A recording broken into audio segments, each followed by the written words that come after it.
इन बहुत सारी बातों को जानने के बाद आज हम लोग बात करते हैं डीएनए फिंगरप्रिंटिंग टेक्निक की।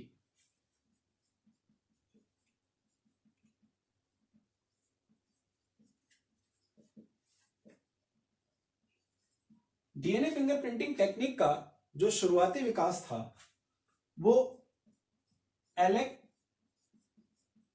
जेफ्रेज नाम के वैज्ञानिक ने किया था। एलेक जेफ्रे ने डीएनए फिंगरप्रिंटिंग में डीएनए के इंप्रेशंस जनरेट किए थे। इंप्रेशंस याद करिए, जैसे किसी की फोटो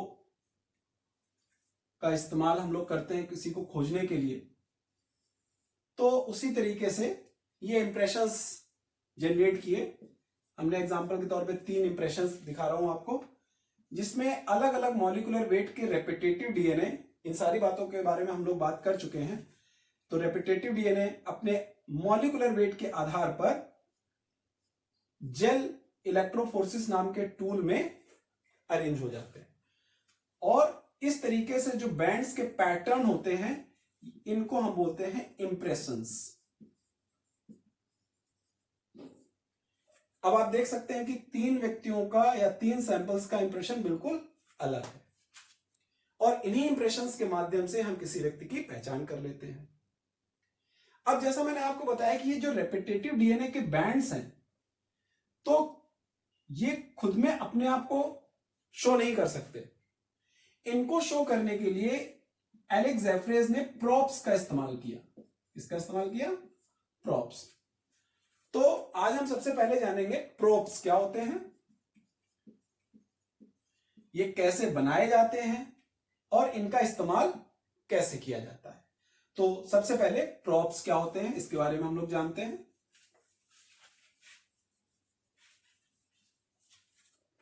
प्रोब,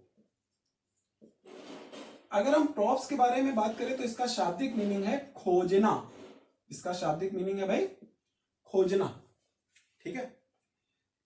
अब देखिए, जब सबसे पहले तो याद करिए, हमने पिछले लेक्चर में आपको बताया था कि हमारा डीएनए फंक्शन के बेस पे 2 पार्ट्स में डिवाइड होता है, 2 कैटेगरीज में डिवाइड होता है।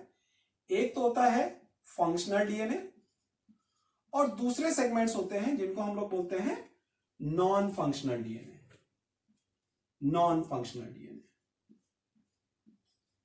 फंक्शनल डीएनए यानी कि ऐसे सेगमेंट डीएनए के जो प्रोटीन को सिंथेसाइज कर सकते हैं, जिनको हम जीन बोलते हैं।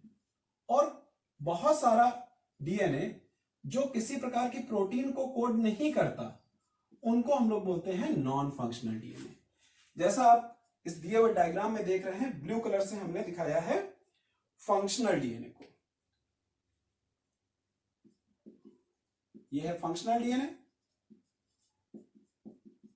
और जो रेड कलर वाला है ये सब आपका नॉन फंक्शनल डीएनए है। याद करिए, ये सारी बातें हमने पिछले लेक्चर में भी आपको बताई हैं। अब नॉन फंक्शनल डीएनए को भी हमने 3 कैटेगरीज में डिवाइड किया था। पहला बल्क डीएनए, जिसकी डेंसिटी सबसे हाई होती है। दूसरा मैंने आपको बताया था VNTR, या जिसको हम मिनी सैटेलाइट डीएनए के नाम से भी जानते हैं। और तीसरी कैटेगरी बताई थी मैंने SSR, जिसको हम माइक्रो सैटेलाइट के नाम से भी जानते हैं। माइक्रो सैटेलाइट डीएनए के नाम से भी जानते हैं। तो यहां पर आपको मैं बता दूं कि हम डीएनए फिंगरप्रिंटिंग में VNTR का यूज करते हैं।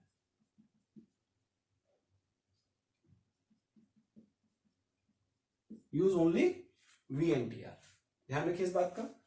अब देखिए, मैंने पिछले लेक्चर में ही बताया था कि VNTR रेपिटेटिव डीएनए का एक ऐसी कैटेगरी के सेगमेंट्स हैं जो यूनिट के फॉर्म में होते हैं, जो यूनिट के फॉर्म में होते हैं। जैसे एग्जांपल के तौर पे मान लीजिए कि इस यूनिट में AGCCAGT ऐसे 200 बेस पेयर्स मौजूद हैं और एक यूनिट ये है, और ये यूनिट बार बार बार बार बार बार रिपीट हो रही है। ध्यान रखिए, एक यूनिट में पाए जाने वाले जो ये बेस पेयर्स होते हैं, इनका सीक्वेंस यूनिवर्सल होता है, यानी कि इस सीक्वेंस के ही यूनिट्स हर मनुष्य में मौजूद होंगे। उनकी संख्या में अंतर हो सकता है, उनके साइज में अंतर हो सकता है, लेकिन उनकी जो बेस पेयर्स के सीक्वेंसेस हैं वो समान रहेंगे। तो एलेक्स जेफरी ने क्या किया, अपनी ट्रिक का इस्तेमाल किया यहां पे, और इन्होंने इन्हीं रेपिटेटिव यूनिट्स का, बेस पेयर्स का कॉम्प्लीमेंट्री सीक्वेंस तैयार किया। जैसे आपको पता है Watson and Crick base pairing में ए हमेशा टी के साथ और जी हमेशा, ग्वानोसिन हमेशा साइटोसिन, एडेनिन हमेशा थाइमिन के साथ और ग्वानोसिन हमेशा साइटोसिन के साथ पेयर करता है। तो ए के सामने कॉम्प्लीमेंट्री टी, जी के सामने सी, सी के सामने G, G T C A and so on. तो ये जो इस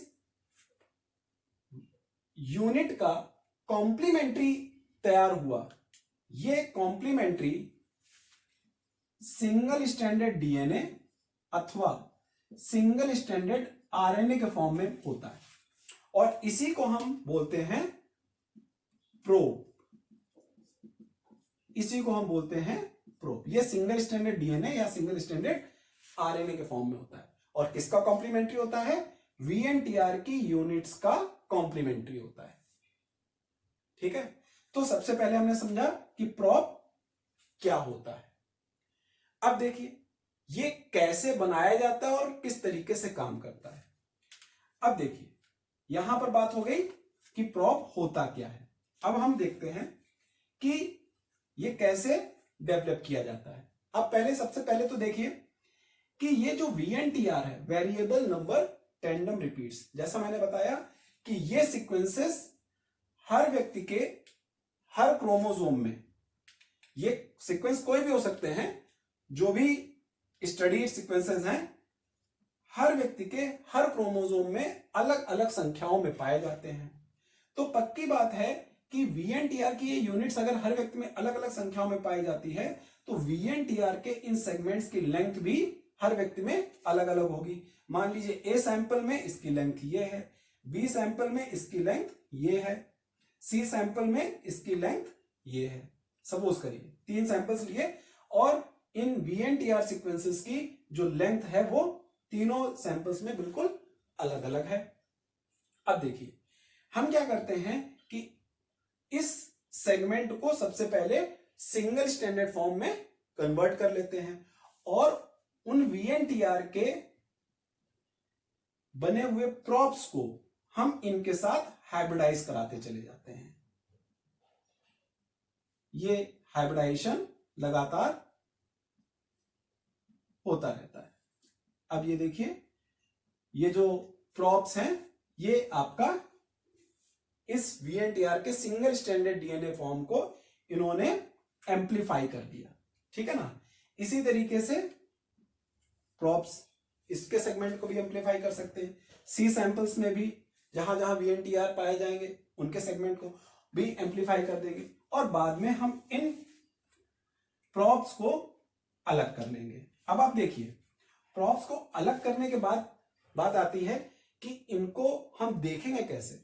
तो देखने के लिए हम लोग करते क्या हैं, जो ये प्रॉप्स हैं, मान लीजिए टी सी जी जी टी सी ए, इसको हम रेडियो एक्टिव लेबल्ड कर लेते हैं। क्या करते हैं, रेडियो एक्टिव लेबल्ड कर लेते हैं, जिससे कि ये हमें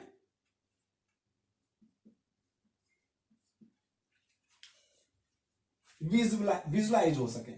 और जब हम ए सैंपल में इस वीएनटीआर के एम्प्लीफाइड प्रॉप को डालते हैं तो ये अपने साइज के हिसाब से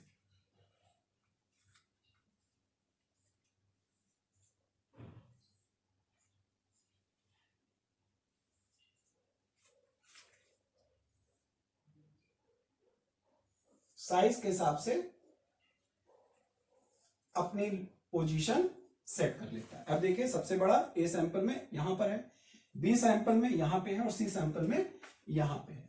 तो ये जो पोजीशंस है ये हमें दिखाई देने लगती हैं। कैसे दिखाई देने लगती है? क्योंकि ये रेडियो एक्टिव लेबल्ड है, और रेडियो एक्टिव लेबल्ड जो भी मॉलिक्यूल्स होते हैं अगर उनको हम ऑटो रेडियोग्राफी के थ्रू इनको विजुलाइज करते हैं तो ये बैंड्स हमें स्पष्ट रूप से दिखाई देते हैं। तो प्रॉप्स क्या होते हैं? सबसे पहले ये होते हैं VNTR सीक्वेंसेस के कॉम्प्लीमेंट्री सिंगल स्टैंडर्ड डीएनए या सिंगल स्टैंडर्ड आरएनए के सेगमेंट्स सीक्वेंस। ये कैसे बनाए जाते हैं? ये इन VNTR के कॉम्प्लीमेंट्री सीक्वेंसेस को रेडियो एक्टिव लेबल्ड एलिमेंट्स का इस्तेमाल करके इनको तैयार किया जाता है। और इनका इस्तेमाल कैसे होता है? इनका इस्तेमाल अलग अलग सैंपल्स में सिंगल स्टैंडर्ड डीएनए के साथ हाइब्रिडाइज करा के इनका इस्तेमाल किया जाता है। अब ये सारी चीजें, जिसमें सबसे मुख्य रूप से ये हाइब्रिडाइजेशन टेक्निक आती है कि ये किस तरीके से हम इस्तेमाल करते हैं इस हाइब्रिडाइजेशन टेक्निक को, तो इस टेक्निक को हम लोग बोलते हैं southern blotting.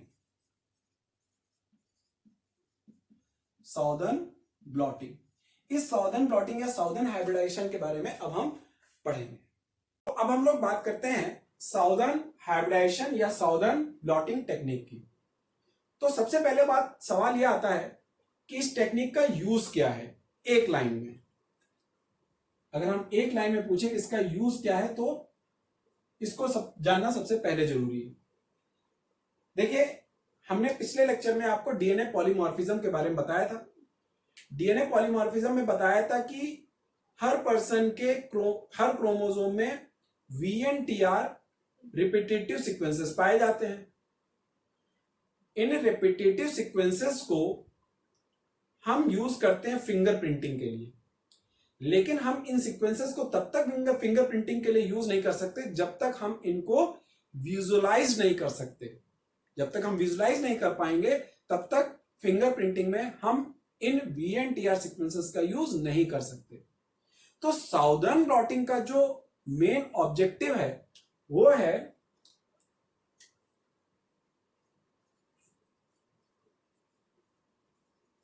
To visualise DNA polymorphism. एक लाइन में हम बोले तो डीएनए पॉलीमॉर्फिज्म को विजुअलाइज करना, जैसे किसी पर्सन की पासपोर्ट साइज फोटो खींचना। तो फोटो के माध्यम से हम उसकी जो पॉलीमॉर्फिज्म होगा, जो उसकी विविधता होगी, वो हम पता लगा सकेंगे। तो एक तरीके से ये डीएनए के उन सेगमेंट्स को विजुअलाइज करने में हमें हेल्प करता है जिनमें पॉलीमॉर्फिज्म मौजूद है। अब इसके लिए हम लोग यूज करते हैं प्रोब का, बाय द यूज ऑफ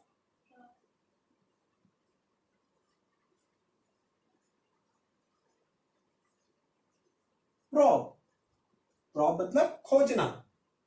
ठीक है, तो अब ये टेक्निक डीएनए पॉलीमॉर्फिज्म को विजुअलाइज करवाती है और इस विजुअलाइजेशन में हम प्रोब की हेल्प लेते हैं। अब किस तरीके से हम विजुअलाइजेशन करते हैं, हाइब्रिडाइजेशन टेक्निक क्या है? सबसे पहले तो इस टेक्निक के जो खोज करता है इनका नाम जान लें। इसको खोजा था सबसे पहले EM साउदर्न नाम के एक वैज्ञानिक ने, इसीलिए इसका नाम पड़ गया साउदर्न या सदर्न ब्लॉटिंग। अलग अलग तरीके से प्रोनाउंशिएट कर सकते हैं हम इसको। कुछ लोग साउदर्न ब्लॉटिंग बोलते हैं, कुछ लोग सदर्न ब्लॉटिंग बोलते हैं। तो इसको खोज किया था EM साउदर्न ने। और मजेदार बात तो यह है कि इस टेक्निक के जो एक्सटेंशंस हैं इनका नाम साउथ के आधार पे नॉर्दर्न ब्लॉटिंग और आपका वेस्ट से वेस्टर्न ब्लॉटिंग पड़ गया। तो इसके एक्सटेंशन है नॉर्दर्न एंड वेस्टर्न ब्लॉटिंग, जबकि इसका कोई भी रिलेशन किसी नॉर्थ ईस्ट साउथ वेस्ट से नहीं लेना देना है। तो इसके खोजकर्ता थे साउदर्न, ईएम साउदर्न, इसलिए इसका नाम पड़ गया साउदर्न ब्लॉटिंग या साउदर्न हाइब्रिडाइजेशन टेक्निक। इस टेक्निक में हम डीएनए पॉलीमॉर्फिज्म को विजुलाइज कर पाते हैं, किसकी हेल्प से? यूज ऑफ प्रोब की हेल्प से। अब अगर देखें तो इस साउदर्न ब्लॉटिंग की भी अलग अलग अप्रोचेज हैं। साउदर्न ब्लॉटिंग की भी कई प्रकार की अप्रोचेज हैं।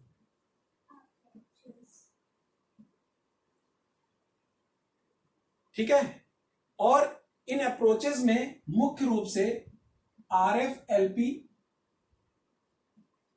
RAPD जैसी अप्रोचेज आती हैं। हमारी एनसीईआरटी के सिलेबस में जिस अप्रोच के माध्यम से डीएनए फिंगरप्रिंटिंग समझाया गया है वो है RFLP।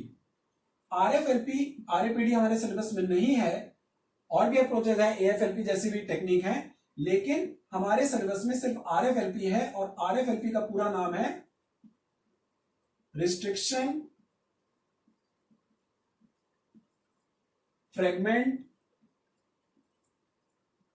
Length polymorphism. Southern blotting की जिस अप्रोच का इस्तेमाल हम आपको बताने जा रहे हैं वो अप्रोच है रिस्ट्रिक्शन फ्रेगमेंट लेंथ पॉलीमॉर्फिज्म। अब इसमें रिस्ट्रिक्शन फ्रेगमेंट, एक टर्म आया रिस्ट्रिक्शन फ्रेगमेंट, क्योंकि इस अप्रोच में हम रिस्ट्रिक्शन एंडोन्यूक्लियस नाम के एंजाइम का यूज करते हैं। कैसे करते हैं? सबसे पहले डीएनए के पॉलीमॉर्फिज्म को विजुलाइज करने के लिए हमने सैंपल सेल से हमने डीएनए एक्सट्रैक्ट कर लिया। ये आपका मान लीजिए डीएनए है, सेल से निकाल लिया।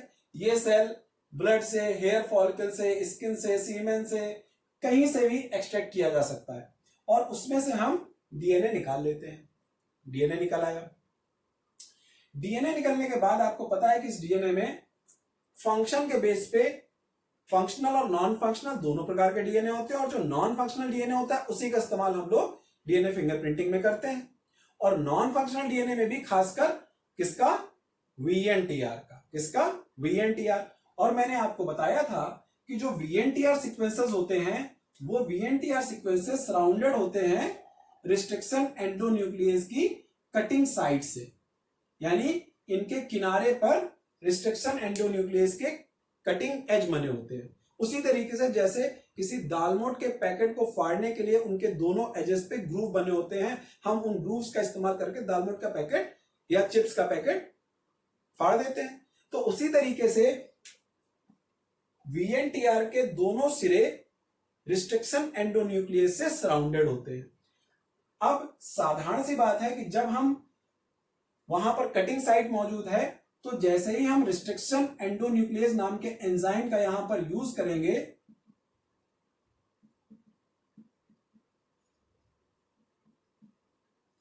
तो ये रिस्ट्रिक्शन एंडोन्यूक्लियस इन्हीं कटिंग साइट से इस डीएनए को छोटे छोटे टुकड़ों में काट देगा, तोड़ देगा। ठीक है, ये इसमें छोटे छोटे फ्रेगमेंट्स हो जाएंगे। अब ये जो फ्रेगमेंट्स होंगे ये डबल स्ट्रैंडेड डीएनए के होंगे। डबल स्ट्रैंडेड डीएनए जिसमें दोनों स्ट्रैंड्स डीएनए के मौजूद होंगे। और अब हम क्या करेंगे कि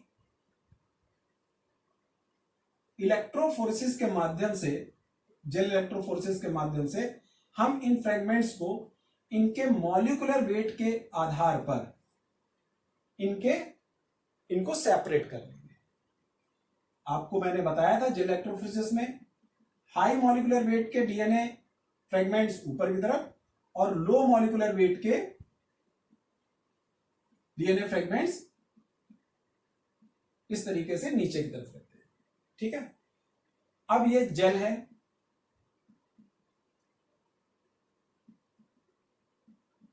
जेल इलेक्ट्रोफोरेसिस। अब इस जेल इलेक्ट्रोफोरेसिस को हमने ट्रीट कर दिया एल्कली ट्रीटमेंट से।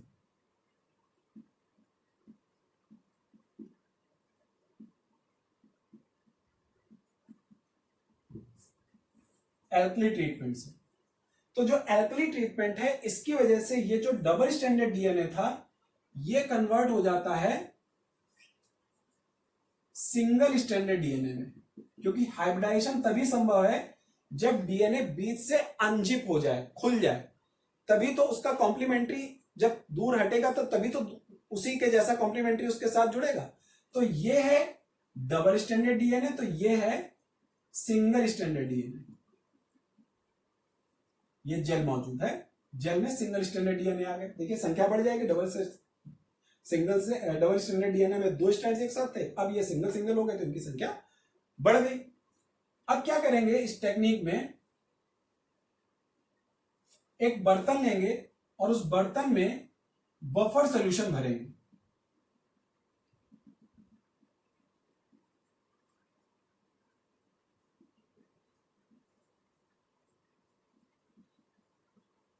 और उस बफर सॉल्यूशन में हम एक गट्ठर लगा देंगे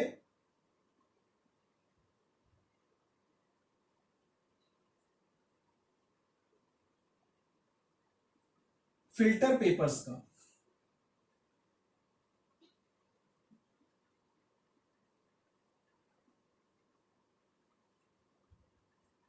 ये जो फिल्टर पेपर्स हैं ये बफर सॉल्यूशन में भीग जाएंगे और ये हो जाएंगे गीले, यानी कि वेट फिल्टर पेपर। ये हो जाएंगे वेट फिल्टर पेपर। इन वेट फिल्टर पेपर के ऊपर हम इस जेल को प्लेस कर देंगे। ये जेल आ गया और इसके साथ ही साथ सिंगल स्टैंडर्ड डीएनए भी इसी के साथ जुड़े हुए आ गए। ठीक है, तो ये जेल आ गया और इस जेल के ऊपर एक और मेम्ब्रेनस स्ट्रक्चर हम लोग लगाते हैं जिसको बोलते हैं, जो मेम्ब्रेन स्ट्रक्चर होता है नाइट्रोसेलुलोज। नाइट्रोसेलुलोज या नायलॉन मेम्ब्रेन। नाइट्रोसेलुलोज या नायलॉन की मेम्ब्रेन इसके ऊपर लगा देते हैं। इसके ऊपर फिर हम एक गट्ठर, एक स्टैक ड्राई फिल्टर पेपर का लगाते हैं।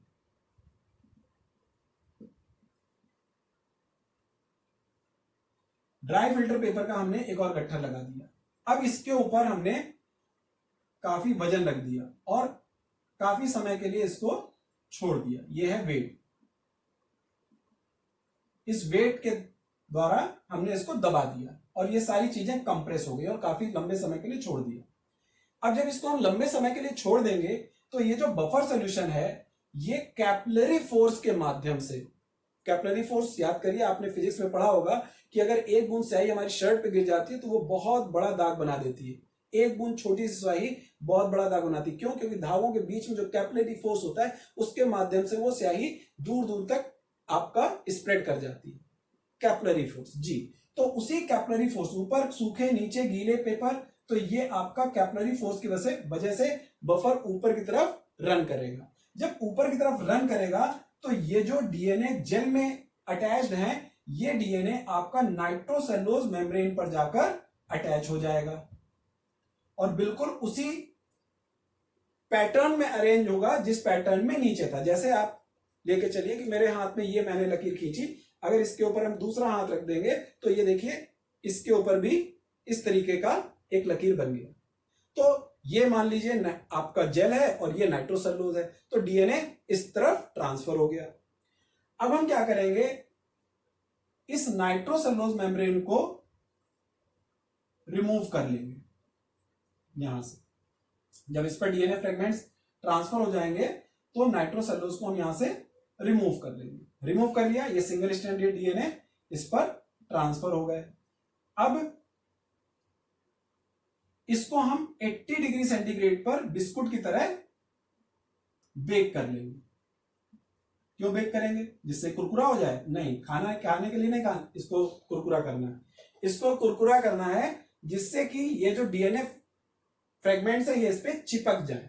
ठीक है ना, जैसे बिस्किट के ऊपर ड्राई फ्रूट्स और बादाम और काजू चिपक जाता है, उसी तरीके से ये डीएनए अच्छे से इस पे सेट हो जाए।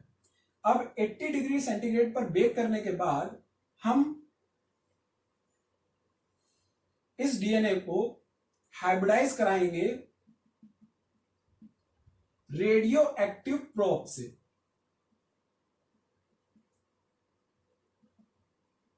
Hybridise bye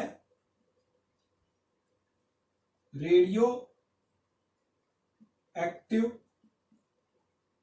probe. जी हां, वीएनटीआर के सेगमेंट्स जिनको हमने सिंगल स्टैंडर्ड डीएनए या सिंगल स्टैंडर्ड आरएनए के फॉर्म में कन्वर्ट कर लिया है, वही रेडियो एक्टिव प्रोब्स यहां पर हम हाइब्रिडाइजेशन के लिए जोड़ देंगे।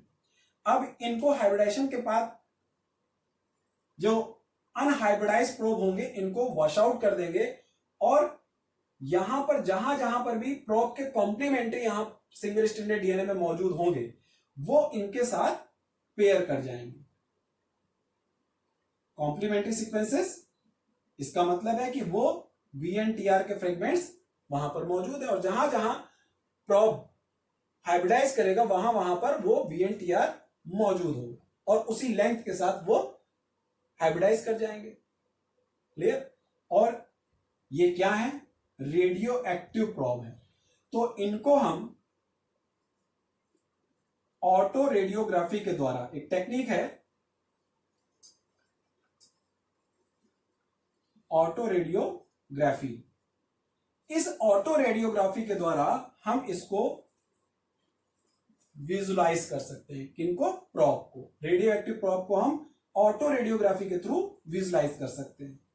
अब ये जो मॉलिक्यूलर वेट के हिसाब से ये जो बैंड्स बने, ये वीएनटीआर के साइज के अकॉर्डिंग बैंड्स बने हैं, और ये इस सैंपल के यूनिक पैटर्न को रिप्रेजेंट करता है। यूनिक पैटर्न यानी पॉलीमॉर्फिज्म, यानी पॉलीमॉर्फिज्म।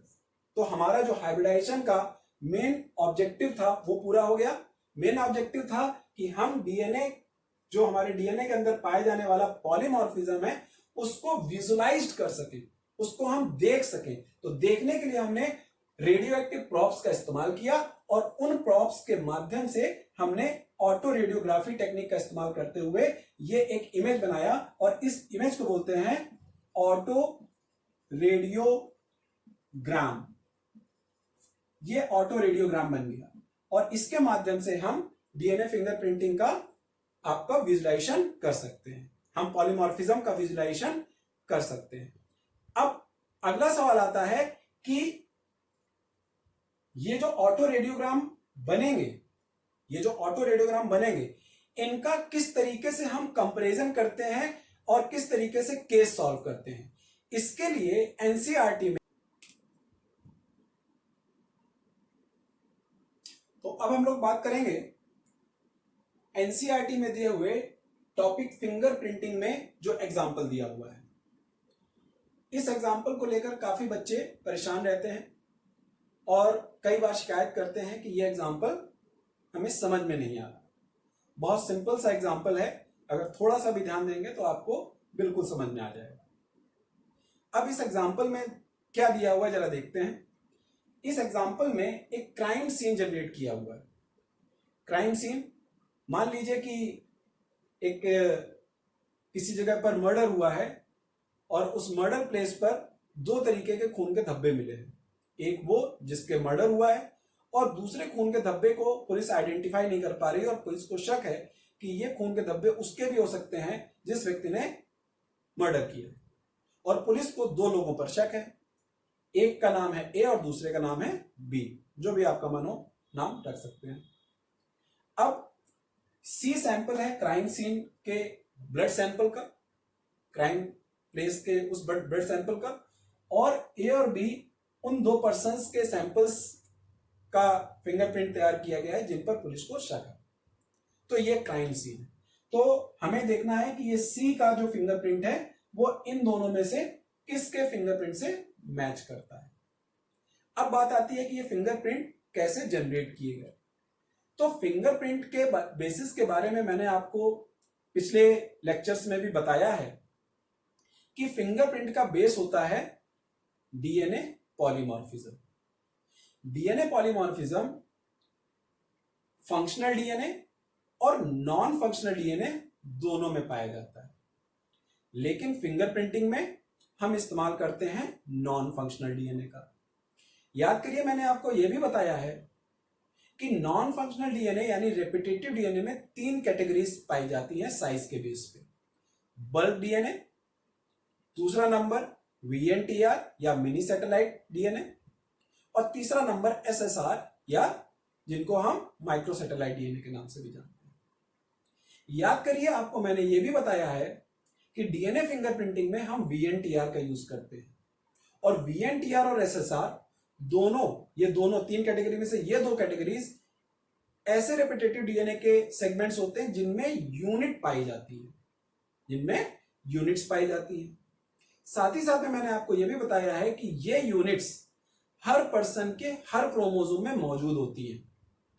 अंतर सिर्फ इतना होता है कि इनके नंबर्स हर क्रोमोसोम में अलग अलग होते हैं। ध्यान से सुनिए, मैं फिर से रिपीट कर रहा हूं, ये लाइन बहुत इंपॉर्टेंट है कि जो ये वीएनटीआर यूनिट्स होती हैं हर पर्सन के हर क्रोमोसोम में होती है, लेकिन इनकी संख्या हर क्रोमोसोम में अलग अलग होती है। और ये जो पॉलीमॉर्फिज्म डेवलप होता है अलग अलग नंबर्स की वजह से, इसी का इस्तेमाल हम डीएनए फिंगरप्रिंटिंग में करते हैं। साथ ही साथ में मैंने आपको यह भी बताया था कि जब भी हम किन्हीं 2 सैंपल्स की स्टडी करते हैं तो हम सेम पेयर ऑफ क्रोमोसोम लेते हैं। अगर हम पहले सैंपल में 2 और 12 ले रहे हैं तो दूसरे सैंपल में भी हम 2 और 12 ही लेंगे। तो अब हम आते हैं इस एग्जाम्पल पे।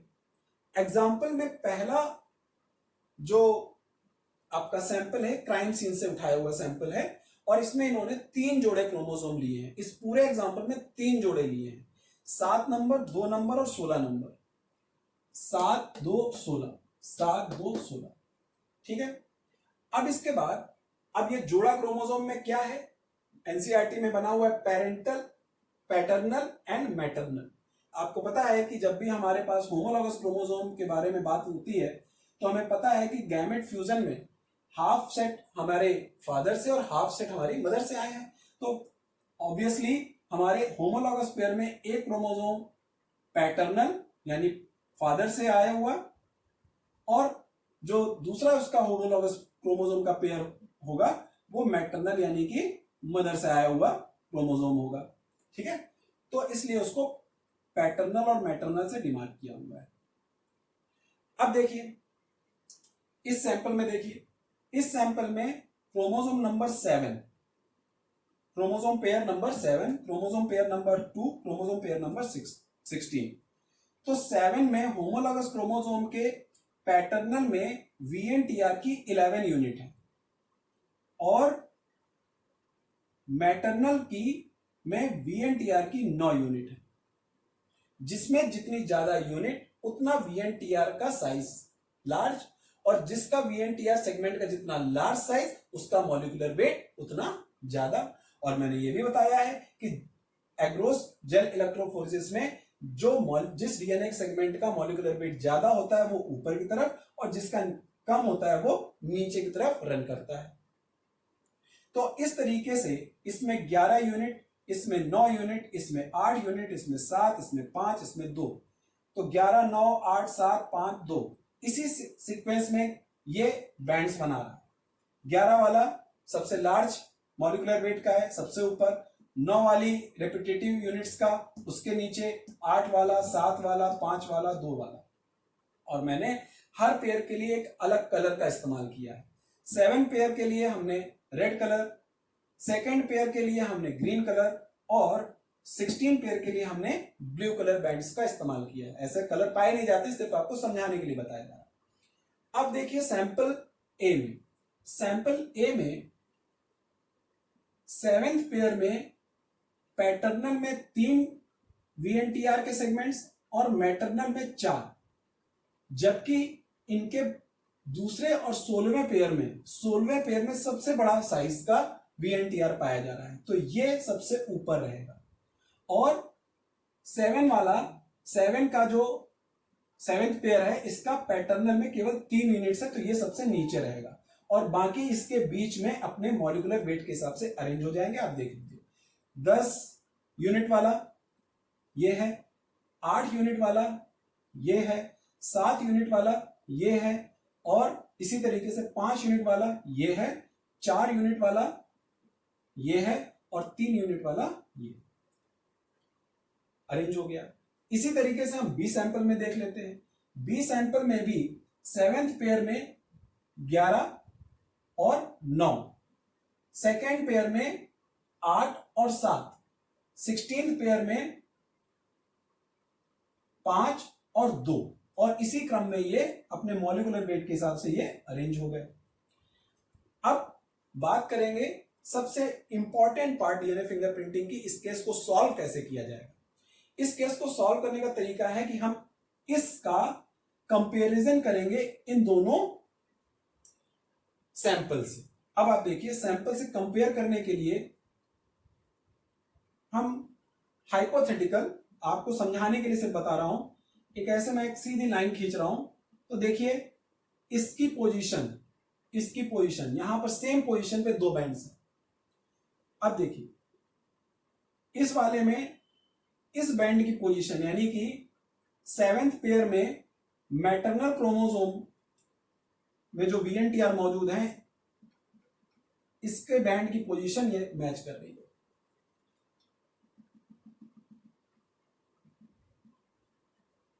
सेकेंड पेयर क्रोमोसोम में जो पैटर्नल है 7, और मैटरनल जो है, पैटर्नल में 8 VNTR है और मैटरनल में 7 VNTR है, और same number same molecular weight के तीनों सैंपल्स में बैंड्स मौजूद हैं। तो आप देखिए, ठीक है, समानता भी हो सकती है। अब देखिए 16th पेयर में पैटर्नल में 5 और मैटरनल में 2 यूनिट, तीनों में ये सेम VNTR नंबर का सेम मॉलिक्यूलर बैंड आपको मिल रहा है। लेकिन अगर हम देखें ए वाले में, तो इसमें जो रेड कलर, यानी कि 7th पेयर का 4 नंबर ना ही बी सैंपल में मौजूद है और ना ही ए सैंपल में मौजूद है। तो ये देखा जाए तो ये इसकी इन दोनों से डिसिमिलरिटी है, लेकिन अगर हम ध्यान से देखें तो इसमें और इन दोनों में ये बैंड नहीं पाया जा रहा। इसका मतलब है ये भी इन दोनों की सिमिलरिटी है, सी की बी से सिमिलरिटी है। बैंड का पाया जाना भी सिमिलरिटी हो सकती है और बैंड का ना पाया जाना भी एक समानता है। इसी तरीके से आप देखिए लास्ट वाला, यानी कि 16 पेयर का मैटरनल क्रोमोसोम में 2 VNTR यूनिट्स हैं और इसमें भी 2 VNTR सेम मॉलिक्यूलर वेट के VNTR और सेम बैंड। अब देख लीजिए, अब आप देखिए कि सी वाले का हर बैंड बी वाले के प्रत्येक बैंड से मैच कर रहा है। तो हम कंक्लूजन पे पहुंच जाते हैं कि सी ही बी है, गंगाधर ही शक्तिमान है। ठीक है, तो सी वाला ही जिसने मर्डर किया है। ठीक है, तो हम आंसर पे आ जाते हैं। तो इस तरीके से हम डीएनए फिंगरप्रिंटिंग बनाकर मैच कर सकते हैं। याद करिए, मैंने आपको पिछले लेक्चर में एक सवाल पूछा था कि क्या मोनोजाइगोटिक ट्विंस, जिनको हम मोनोजाइगोटिक आइडेंटिकल ट्विंस भी कहते हैं, के फिंगरप्रिंट सेम होते हैं? तो एनसीईआरटी के अकॉर्डिंग आंसर सही है कि 2 मोनोजाइगोटिक आइडेंटिकल ट्विंस के फिंगरप्रिंट भी सेम होते हैं। लेकिन टेक्निकली ये थोड़ा सा डिफर है इसका आंसर। मोनोजाइगोटिक ट्विंस के डीएनए फिंगरप्रिंट वेरी सिमिलर होते हैं बट आइडेंटिकल नहीं होते। क्या मतलब हुआ? आप किसी किताब की फोटोकॉपी कराने जाएं तो कई बार फोटोकॉपी कराने के लिए जो फोटोकॉपी करने वाला बंदा होता है वो किताब को थोड़ा सा सेट करता है और फोटोकॉपी प्रिंट निकाल देता है। तो सेटिंग में भी उस पेज के साइज और उसके कुछ अलाइनमेंट में डिफरेंस आ जाता है। पेज में लिखे हुए वर्ड सेम है लेकिन फिर भी वो आइडेंटिकल नहीं है। तो सिमिलर, वेरी सिमिलर और आइडेंटिकल में यही डिफरेंस होता है। वैसे इस तरीके के कंफ्यूजिंग सवाल आपसे नीट में नहीं पूछे जाएंगे, लेकिन फिर भी आपको जानकारी के लिए मैं आपको बताना चाह रहा हूं, क्योंकि कई बार मेरे पास बच्चे इस तरीके के सवाल लेके आते हैं, तो उसका एनसीईआरटी के हिसाब से अगर मैं जवाब दूं तो वो सेम फिंगरप्रिंट जनरेट करेंगे, लेकिन अगर टेक्निकली देखा जाए वो वेरी सेम होते हुए भी आइडेंटिकल नहीं होते। तो मुझे उम्मीद है कि आपको डीएनए फिंगरप्रिंटिंग चैप्टर अच्छे से समझ में आ गया होगा। और फिर भी अगर आपको कहीं कोई परेशानी होती है तो कमेंट बॉक्स में आप हमसे उन क्वेरीज को जनरेट कर सकते हैं। ठीक है, आपको